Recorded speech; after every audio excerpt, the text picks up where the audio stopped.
What's going on, guys? Welcome back to another episode of Lockdown Coverage. If you guys are new to the channel, my name is Daniel. On today's episode, since the NFL offseason is kind of going to be slow and the NFL draft and NFL free agency are officially over and concluded, even though some players could still get signed and there's some good players left on the board in free agency, I will be predicting win totals for every single team in the NFL. And I'm kind of going to be doing it Vegas style. And when I say Vegas style, I mean I'm going to be giving you a total, and I'm going to say whether I think that they could go over that total or under that total, depending on how good their season goes. So without any further ado, let's get into it. So the first division that I actually have on this list is the AFC West. And when I'm actually breaking down these teams, I'm going to be giving you a quick reason as to why I think they will win or lose a certain amount of games. That quick reason is because I'm going through all 32. I don't want to take up so much of your time. So the first team on this list is the LA Chargers. LA did lose their franchise cornerstone in Phillip Rivers last year.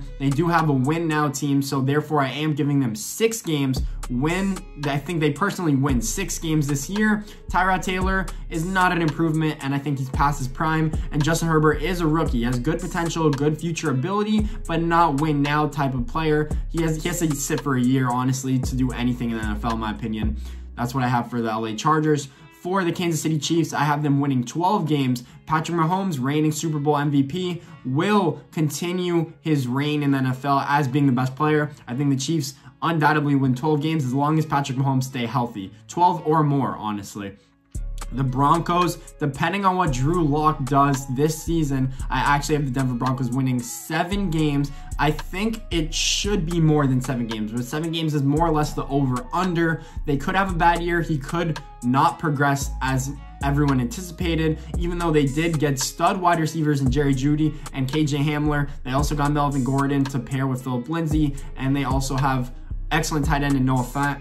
Their defense is kind of regressed a little bit. Von Miller's getting older, but we'll see what happens with them.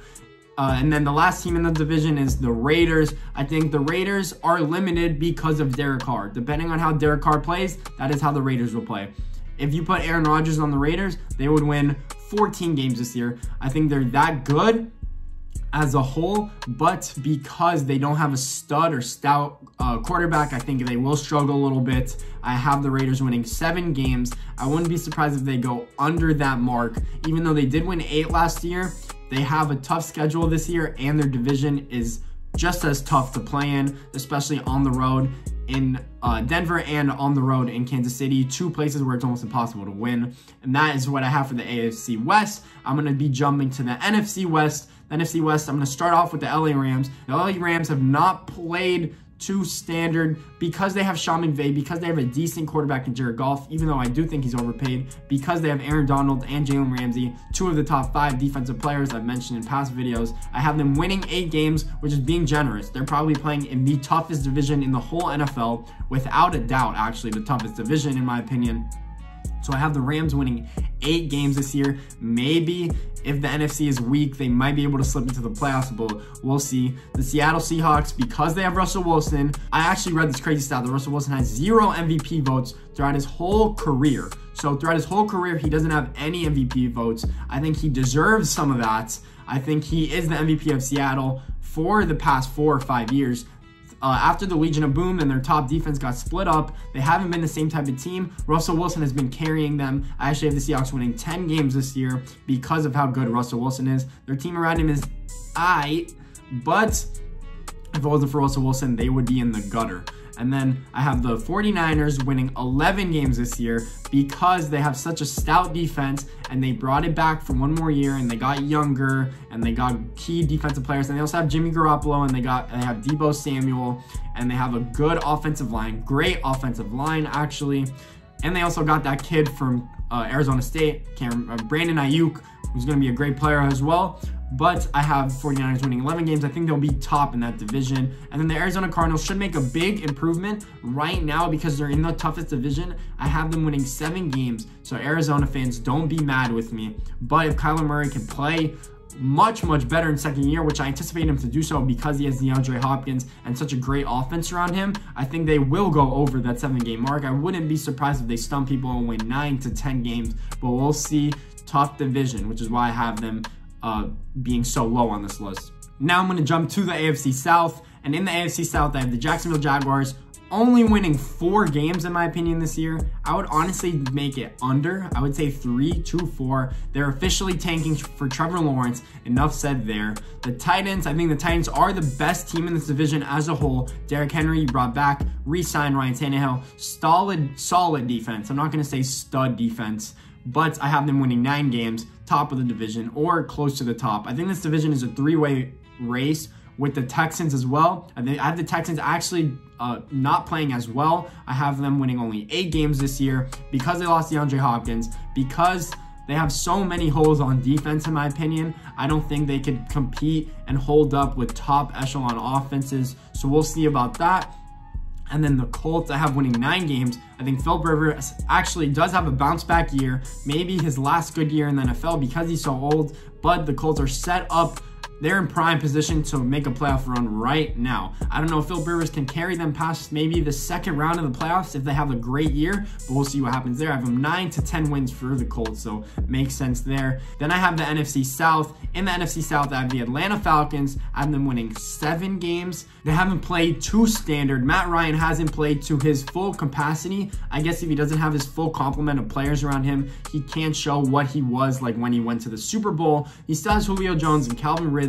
They just got Todd Gurley and they upgraded that defense, so we'll see what they actually do. I think they could go over. We'll see. They're in a tough division as well. The Carolina Panthers, even though they got a quarterback in Teddy Bridgewater and they released Cam Newton, I only have them winning 5 games. They're rebuilding their defense. They're kind of getting younger on offense. Their O-line is not good. It's probably bottom 5 in the league in my opinion, so I only have them winning 5 games. The New Orleans Saints should stay on top with Drew Brees and that stud offensive line, Michael Thomas, and that stud defense as well with Cam Jordan and Marcus Lattimore. So I have them going 12 games and probably being number 1 in the division. And the Tampa Bay Buccaneers, who I think will win 10 games this year under Tom Brady. I think I could go over maybe 11. Again, just because they have a tough division, I don't think that he'll win 12 or 13 games unless they click and mesh really well with that offense, especially with Gronk, Mike Evans, and Chris Godwin. I'm just thinking of that. OJ Howard as well. I hope that whatever team runs into them, they're not in full strength. That's just all I have to say. And then we're going to transition actually to the AFC East. And in the AFC East, I actually have the Buffalo Bills winning 11 games, I think they are by far the superior team in that division. Their defense is loaded across the board, and they have a 3rd-year quarterback in Josh Allen, who is only improving as well. They also added Stephon Diggs, who is a key piece to their offense. I think they could win 11 games this year. I have the Dolphins winning 7. I think their high capacity is 7 to 8 games, just because they have the 3rd toughest strength of schedule in the whole NFL. So it's not doing them any justice. Even though their team did improve, they have a way harder schedule from last year. I also have the Patriots only winning 7 games.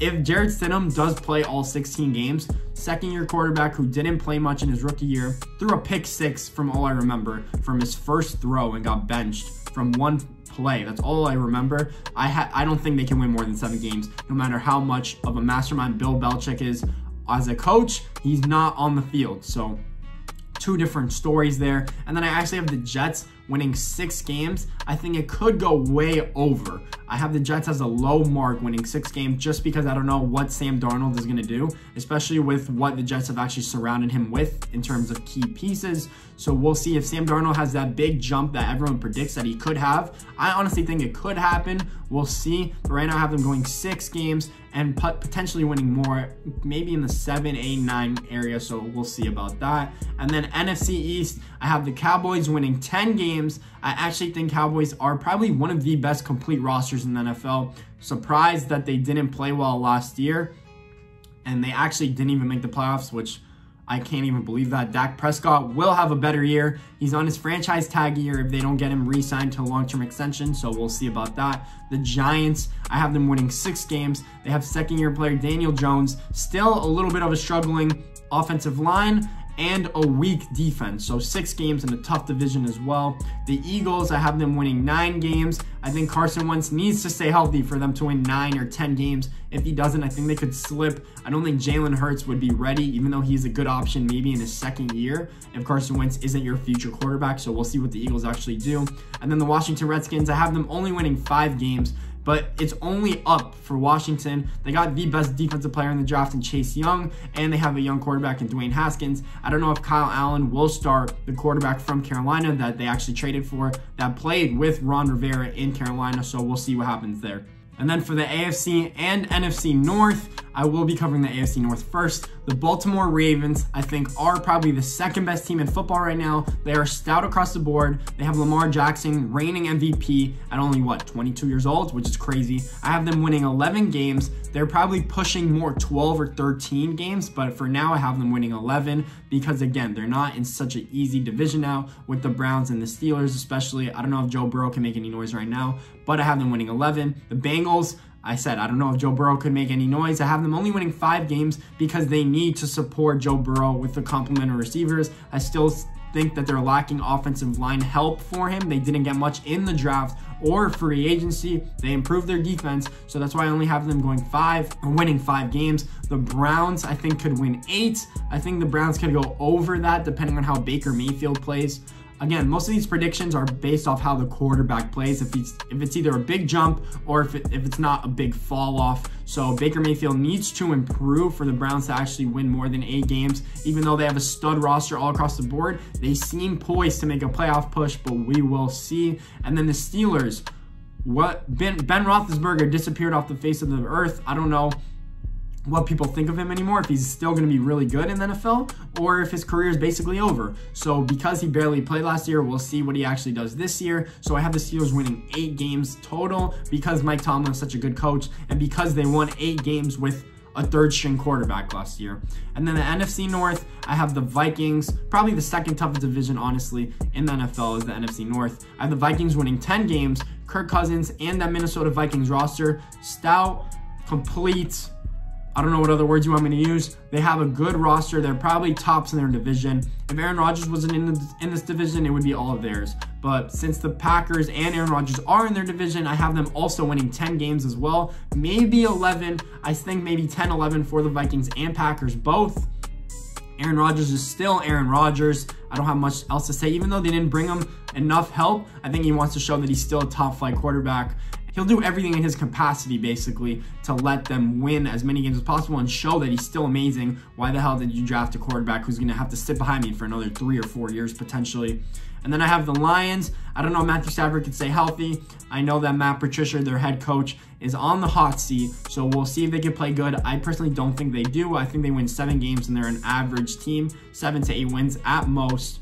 And then the Bears, what a decline. It was just 2 years ago that the Bears had the doinks in Chicago that would have sent them to the second round of the playoffs. But since then, Mitchell Trubisky has not played good. Their defense has regressed. They have not played as good as they hoped that they would, even though they still have a solid roster and a top 5 defense, I would say. They aren't poised because of the quarterback position. We'll see if Nick Foles can actually do anything. If he could, then they'll be a playoff team 100%. But it's all a matter of Nick Foles or Mitchell Trubisky, if either of them can take a jump to play better. Because Nick Foles did not play good in Jacksonville when he did play.